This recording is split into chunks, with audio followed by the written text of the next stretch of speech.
काली ननद से भरा ससुराल।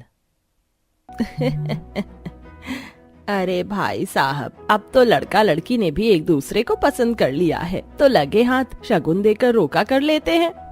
जी बिल्कुल कादम्बरी जी, मेरी बेटी भी है, यही मौजूद है, मौका भी है और दस्तूर भी। मगर आपका लड़का कहाँ चला गया? तभी अनुज अपनी 10 काली बहनों को लेकर बाहर आता है। काजल, मेघा, किरण, चलो ना, रुक क्यों गई हो? आओ। 10 काली बहनों को देखकर रिश्ते वाले उठ खड़े होते हैं।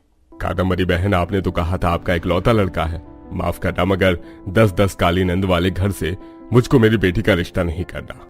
अच्छा हुआ डैडी जो इनका काला चिट्ठा खुल गया, वरना मेरी तो जिंदगी नरक हो जाती इन काली ननद से भरे ससुराल में। Let's Go Daddy. अरे भाई साहब ठहरिए, तो बैठकर बात करते हैं, रुकिए सुनिए तो। लड़के वाले रिश्ता तोड़कर चले जाते हैं, जिससे कादम्बरी न आओ देखती है न ताओ और 10 काली बेटियों को ताने सुनाती है। पड़ गई तुम काली कलूटनियों के कलेजे में ठंडक, अपने भाई का रिश्ता तोड़वाकर।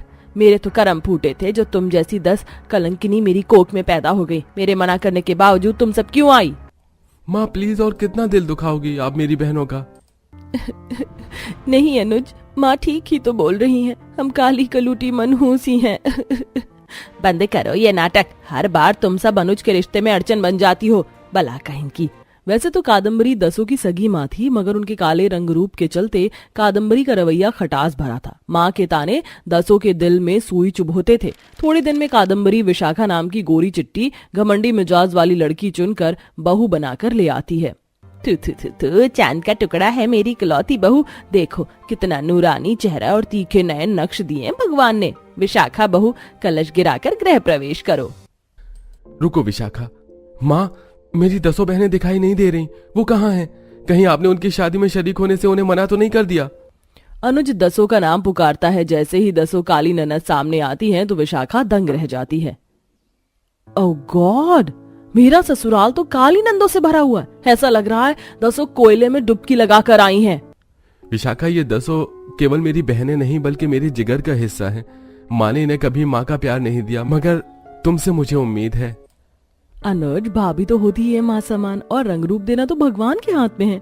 विशाखा की इस बात पर सबसे काली ननद पिंकी ने आंसू भरी आंखों से पूछा, भाभी तो क्या आपको हमारे काले रंग से कोई आपत्ति नहीं है? बिल्कुल भी नहीं मेरी प्यारी ननद, नंदों से ही तो ससुराल की रौनक होती है। ये सुनकर 10 काली ननद भराई आंखों से विशाखा के गले लग गई। भाभी आप बहुत अच्छी हैं। ओह गॉड, ये 10 की 10 काली कलूटन तो खटमल की तरह चिपक गई। रगड़ रगड़ के नहाना पड़ेगा। अरे अरे, अब क्या सारी रात अपनी भाभी को दरवाजे पर रोक कर रखने का इरादा है क्या? अपनी भाभी को जाओ जाकर अपनी भाभी का कमरा सजा दो। जी माँ, हम जाती हैं, चलो सब। विशाखा बहू, अपनी काली नंद से दूर रहना, ये मनहूस है मनहूस। सासू माँ, मेरी मीठी बातों पर मत जाइए। लगता है आपने वो कहावत नहीं सुनी, जब दूध से मुंह जल जाए तो छाछ भी फूंक कर पीना चाहिए। मैंने केवल अनुज को भरोसा दिलाने के लिए इनसे प्यार से बर्ताव किया था। आगे आगे देखिए होता है क्या।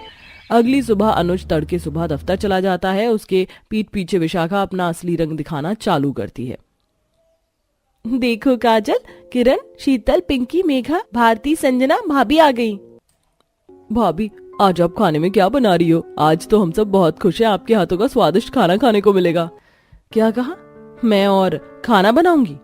तुम दिन दहाड़े खुली आंखों से ख्वाब तो नहीं देख रही हो? तुम 10-10 नौकरानियों के रहते मेरी गोरी सुंदर बहू रसोई पकाएगी। चलो उठो और काम में जुट जाओ। सारी काली ननद निराश होकर एक दूसरे को देखने लगती है। तभी घमंडी विशाखा काली पिंकी का बाल नोचते हुए बोली, कानों में धूल जमी है क्या?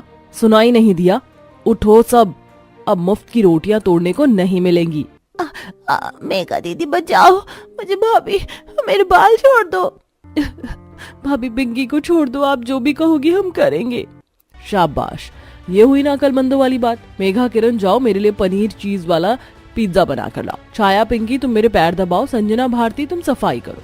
डरी सहमी नंदे कामों में लग गई। वहीं सास बहू शान से सोफे पर बैठी थी। क्या बात है विशाखा बहू, तुमने तो इन 10 को एक ही दिन में इनकी जगह दिखा दी। माँ जी, अब मेरे ससुराल में काली नंदों के भरे होने का फायदा तो होना चाहिए। अरे ओ पिंकी, छाया, हाथ में जान नहीं है क्या? अच्छे से पैर दबाओ। काफी देर तक पैर दबाते हुए दोनों के हाथ थक जाते हैं। विशाखा गुस्से में लाल पीली होकर छाया को जोर से लात मारती है। काली कलूटी, काम की ना काज की, दुश्मन अनाज की, भागो यहाँ से। उठ छाया, चलो यहाँ से। थोड़ी देर में काजल किरण पिज्जा बनाकर ले आती हैं। भाभी, ये रहा आपका पनीर पिज्जा। विशाखा जरा सा पिज्जा जले होने के कारण आग बबूला हो जाती है। नास पीटी, काली कलूटी, मेरा पिज्जा जलाया, अब सजा भुगत। तुम सबकी हेकड़ी तो मैं निकालूंगी। भाभी मेरा हाथ छोड़ दीजिए, मुझे दर्द हो रहा है। लेकिन तुझे दर्द में तड़पता देखकर मुझे बड़ा मजा आ रहा है। इसी तरह गोरी घमंडी विशाखा अपनी काली नंदों पर खूब अत्याचार करती है और उन्हें काले होने के चलते ताने कसती है और खुद महंगे पार्लर जाकर पैसे खर्च करती। गुजरते पलों के साथ विशाखा प्रेग्नेंट हो जाती है। अरे बहू, ये खुशखबरी देकर तो तूने मुझे सोने की सीढ़ियां चढ़ा दी। मैं तो अपने गोरे गोरे सुंदर पोता पोती की बाहों में खिलाने के लिए बेकरार हूँ। मेरे मन में तो लड्डू फूट रहे हैं। बहुत बहुत बधाई हो विशाखा भाभी। अरे ओ मेरी काली नंदो, तुम सब किस खुशफहमी में मत रहना कि मैं अपना बच्चा तुम्हें छूने दूंगी। सासू माँ, मैंने सुना है कि प्रेग्नेंट लेडी पर जिसका परछावा पड़ता है बच्चा बिल्कुल वैसे ही होता है, तो इन्हें कह दो आज से पर्दा करके रहेंगी। विशाखा की शर्त सभी काली नंदे खुशी खुशी स्वीकार कर लेती हैं। इसी तरह दिन ढलता है। जब से मैं प्रेग्नेंट हुई हूँ मेरा चेहरा कितना डल हो गया है, आज फेशियल करवा लेती हूँ। विशाखा छाया भारती को कमरे में बुलाकर ऑर्डर झाड़ती है। आओ आओ मेरी काली नंदो, मेरा फेशियल और मैनिक्योर पेडिक्योर कर दो। भाभी, हमने आज से पहले ये फेशियल नहीं किया है। वैसे भाभी, ये फेशियल किट कितने का आता है? हम भी इसे लगाएंगे तो हमारे चेहरे पर भी निखार आ जाएगा ना। भारती की बात सुनकर विशाखा उसकी खिल्ली उड़ाती है। अरे ओ मेरी काली कलूटी ननद, तुम सब चाहे जो भी लगा लो, अंधेरी रात ही लगोगी। अब चलो भागो यहाँ से, मैं खुद कर लूंगी फेशियल। विशाखा ज्यादा ग्लो पाने के लालच में फेशियल किट में जरूरत से ज्यादा सैफरन मिलाकर अपने चेहरे पर अप्लाई करती है, जिससे उसके चेहरे पर जलन होने लगती है। उफ, ये मेरे फेस पर इतनी इचिंग क्यों हो रही है? छाया, संजना, किरण, काजल, अरे ओ मेरी काली ननद कहाँ मर गई? फेशियल धोना पड़ेगा वरना कहीं मेरा खूबसूरत चेहरा ना जल जाए। विशाखा हड़बड़ाकर बाथरूम में आती है और पानी पर फिसलकर गिर जाती है। मेरा बच्चा, मेरा बच्चा! ये तो भाभी की आवाज थी। भाभी ठीक तो है? दसों नंदे दौड़कर कमरे में आती हैं और विशाखा को अस्पताल में ले आती हैं। खुशियों भरे घर में मातम का माहौल छा जाता है। डॉक्टर साहब, मेरी पत्नी और मेरा बच्चा ठीक तो है? आई एम सॉरी अनुज जी, मगर आपकी पत्नी पेट के बल गिरी है, इसलिए आपका बच्चा नहीं बच पाया। और दुख की बात यह है कि इन फ्यूचर आपकी पत्नी कभी मां नहीं बन पाएगी। नहीं नहीं नहीं नहीं नहीं, ऐसा नहीं हो सकता। मेरा बच्चा मुझे लाकर दे दो अनुज। अपना बच्चा खोने के बाद विशाखा सदमे में चली जाती है।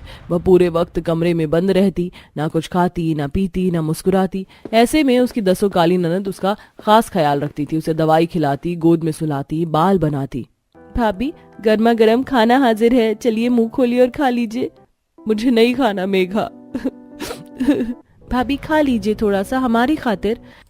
मेघा अपनी इकलौती भाभी को अपने हाथों से निवाले खिलाती है, जिससे विशाखा की आंखों से झरझर आंसू बहने लगते हैं, जिसमें पश्चाताप था।